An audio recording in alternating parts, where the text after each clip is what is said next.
Hey everyone, welcome to Apostolic Proof. This page is all about you learning, applying, and sharing God's Word. So, of course, we're still doing the Proverbs challenge for the month of July. And yesterday being the 14th, I'm reading Proverbs chapter 14. The very first verse was like an ouch moment. And I'll read it for you. So Proverbs chapter 14 verse 1 says, "Every wise woman buildeth her house, but the foolish plucketh it down with her hands." And of course, all Proverbs can be taken for both men and women to use. So even though it says a wise woman, there are wise men out there too.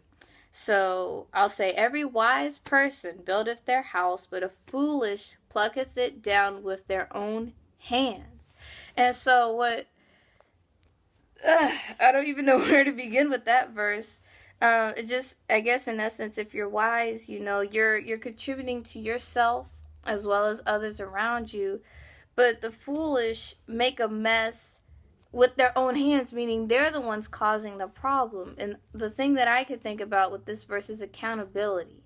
How many times do we see things falling apart around us and we want to point the finger and blame others?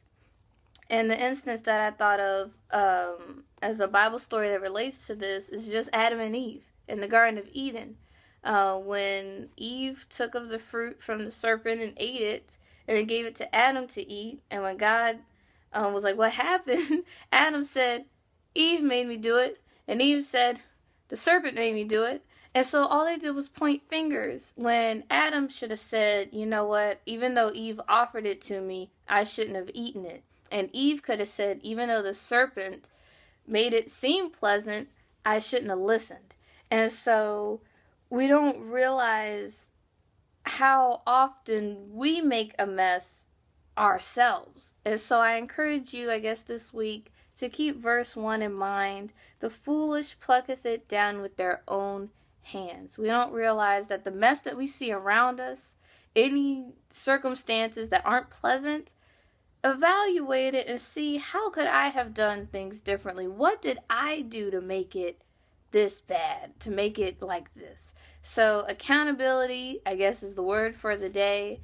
And our prayer is, Lord, fix my mistakes. Yes, they may have told me to do something. Yes, they may have enticed me. They may have done this. They may have done that. But Lord, whatever I did wrong to make this situation this way, forgive me. And so keep the word accountability in mind, and I guess just focus on you instead of pointing the finger. I mean, there's a famous phrase that says, you know, you point the finger and there's three others pointing back at you. So just keep those three fingers in mind that we tend to make the most out of our problems. So God bless everyone. Stay accountable for your own actions and work hard. All right, God bless.